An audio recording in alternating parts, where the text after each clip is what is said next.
I know for some of you this is old hat, but since we have a mixed audience and I want us to all be on the same wavelength here, I want to talk about some real basic definitions. And the first is making a distinction between really three kinds of severe mood disorders. And of course, we have unipolar depression, and then we have bipolar disorder. And with bipolar disorder, you're characterized by both manic episodes and depressive episodes. And we'll talk about some different variants of bipolar disorder a little bit later.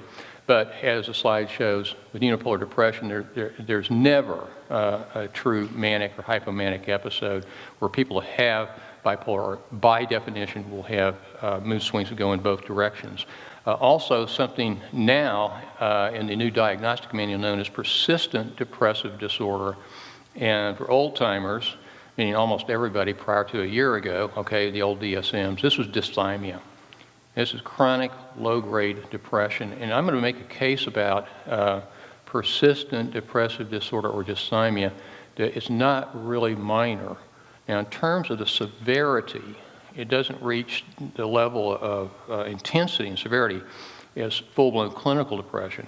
But when you look at a depressive disorder that is noticeably there, and it's there for a lifetime, the cumulative toll that takes on human lives and people that live with them is really enormous. So we'll be talking about that. So anyway, the first major distinction, though, is going to be between unipolar depression and bipolar disorder. And we're going to see that there's a common problem, and that is when people are in depressions, they may seek out treatment. And if the diagnosis is not made that, oh my God, they have bipolar disorder, then they may be assumed to have more garden variety unipolar depression, and all kinds of catastrophes can take place. We'll come back and look at more manic symptoms a little bit later because we're going to talk about making a differentiation between bipolar and unipolar. Now, obviously, if somebody's in a manic episode, that's a no-brainer, but when somebody's in the midst of a severe depression, it's really important to make that distinction, and not just for academic reasons. Bipolar depression and unipolar depression fundamentally are very different. There's some common core symptoms, pessimism, negativity, suicidal ideas, incredibly low self-esteem, and the whole range of psychological symptoms. But the differences really are three. One is the underlying brain disorder, brain metabolic disorder. This is what you see classically. This is normal functioning, even if the brain at rest is really quite active. Even during some of my workshops, there's people that are able to maintain some degree of brain activity. Okay, this is unipolar depression, and there are more than 40 studies now. Same story, every study. PET scans, fMRIs. The whole brain is not the whole brain. Most of the brain is massively shut down in terms of decreased metabolic activity. Now we're going to see there's a few little hot spots in unipolar depression, but by and large, it's a huge derailment of brain metabolic activity. But this is bipolar depression, so the underlying biology is different. The symptoms we're going to see can be somewhat different, which can be helpful in making the diagnosis. The problem is that you not only have bipolar depressions, but you have bipolar, what they call mixed mania or dysphoric mania, which can look a lot at first glance like agitated depression. And how this really makes a big difference in making this distinction is not just academic, like, oh, well, I got the right diagnosis or I didn't.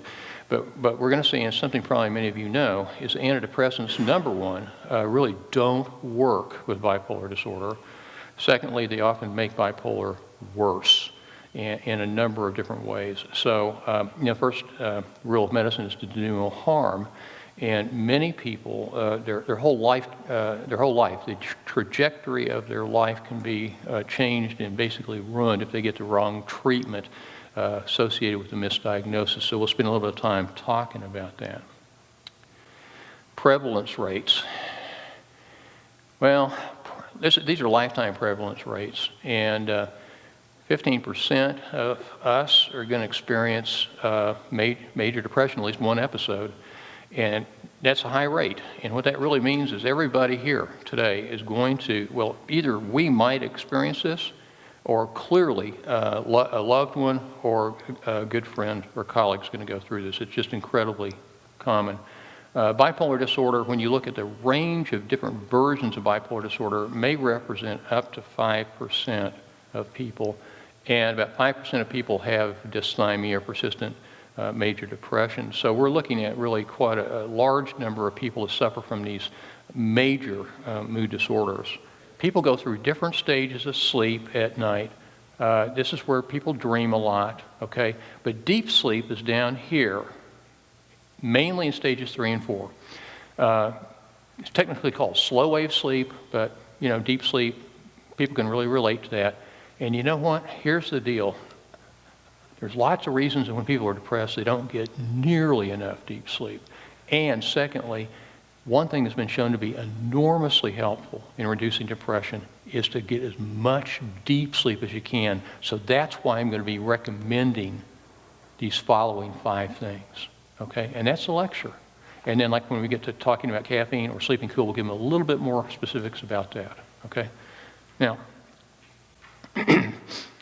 anybody misses deep sleep for a night, going to be tired, trouble focusing the next day, and if people are functioning, you know, healthy, they're emotionally healthy and so forth, maybe a little bit more irritability or something during the day, but it's no big deal, okay? But when you're looking at people who are depressed, people don't usually come in, I'm depressed, I'm going to go see my doctor or my therapist today. Usually they struggle with it for months. They try to do everything they can to get out of it, and eventually they go. They've been spending weeks and weeks and weeks of not getting deep sleep, and they have what the sleep researchers call accumulating a sleep debt. And so it just gets to, it amplifies a lot of these problems.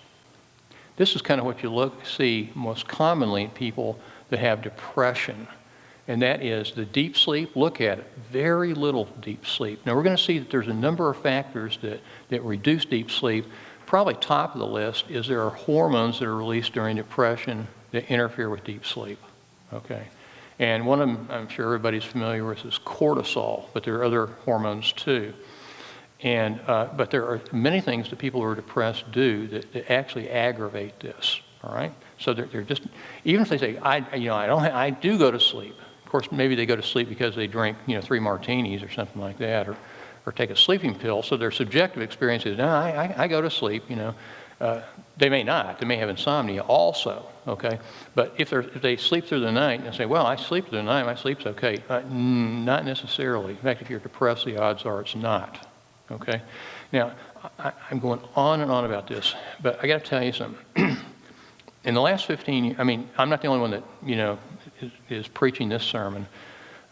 This is a big deal with the National Sleep Foundation, but in the last 15 years when I've been doing these case consultations on so-called treatment-resistant cases, I kid you not, 1/2 of the reason these people didn't respond to numerous antidepressants or psychotherapy, nobody attended to the underlying sleep disturbance. I'm not making that up. This is so simple to do, so straightforward, and so treatable.